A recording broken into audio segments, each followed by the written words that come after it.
ব্যবস্থার দাবিতে চাঁপাইনবাবগঞ্জের শিবগঞ্জে সমাবেশ করছে বিএনপি। এতে কেন্দ্রীয় নেতৃবৃন্দ সহ স্থানীয় নানা শ্রেণী পেশার মানুষ অংশ নিয়েছে। এ বিষয়ে জানাতে সেখান থেকে যুক্ত হচ্ছেন সোহান মাহমুদ।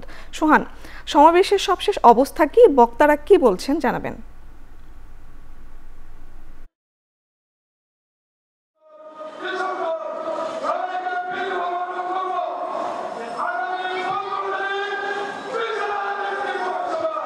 চাঁপাইনবাবগঞ্জের পদ্মা ও গঙ্গা নদীর পানি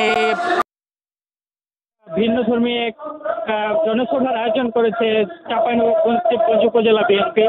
এই উপজেলা বিএনপির আয়োজনে তারা মূলত এই গঙ্গা এবং পদ্মা নদীর পানির যে সুষম বন্টন এটি তারা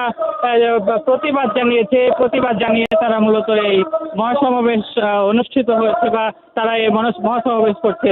আমরা প্রথম থেকে দেখতে পেয়েছি প্রধান অতিথি বিশেষ অতিথির বক্তব্য ইতিমধ্যে শেষ হয়েছে। এখন শেষে বক্তব্য দিচ্ছে চাঁপাইনবাবগঞ্জের শিবগঞ্জ 1 আসনের বিএনপির মনোনীত প্রার্থী মোহাম্মদ শাহজাহান মিয়া। এই শাহজাহান মিয়ার বক্তব্য শেষে আসলে এই সমাবেশে শেষ হবে। আমরা সকাল থেকে দেখতে পাচ্ছিলাম যে এই মহাসমাবেশের যে স্কুলটি রয়েছে এখানে আসলে সাজসজ্জায় ভরেছিল, আর মানুষের প্রচন্ড ঢল ছিল এখানে। আসলে বিকাল থেকে নেতাকর্মীরা আমাদেরকে জানিয়েছিলেন যে তারা আসলে চান এই চাঁপাইনবাবগঞ্জের গঙ্গা এবং পদ্মা নদীর যে দুর্দশা এটি কাটিয়ে উঠতে। এই কারণে মূলত এই সমাবেশের আয়োজন করেছেন বিএনপির নেতারা বলছেন আগামীতে আরো তাদের নেতৃবৃন্দকে নিয়ে এসে এই পদ্মা নদী কিংবা গঙ্গা নদীর যে পানির সুষম বন্টন তারা মূলত এর প্রতিবাদ জানাবেন। তারা বলছেন গত 15 থেকে 20 বছর ধরে চাঁপাইনবাবগঞ্জের যে পদ্মা এবং গঙ্গা নদীর পানি সময়ে শুকিয়ে যাচ্ছে এবং অসময়ে এসে তারা ডুবিয়ে দিচ্ছে। এতে ভাঙন সৃষ্টি হচ্ছে, শত শত মানুষের ক্ষয়ক্ষতি হচ্ছে।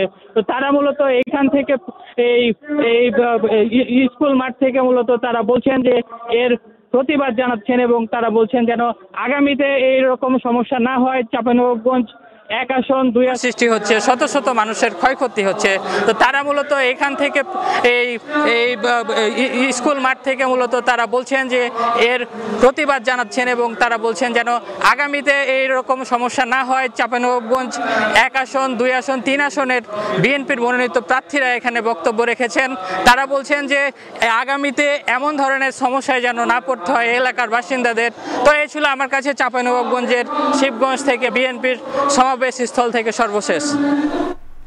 চাঁপাইনবাবগঞ্জের বিএনপির মহাসমাবেশের তথ্য জানাচ্ছিলেন সহকর্মী সোহান মাহমুদ।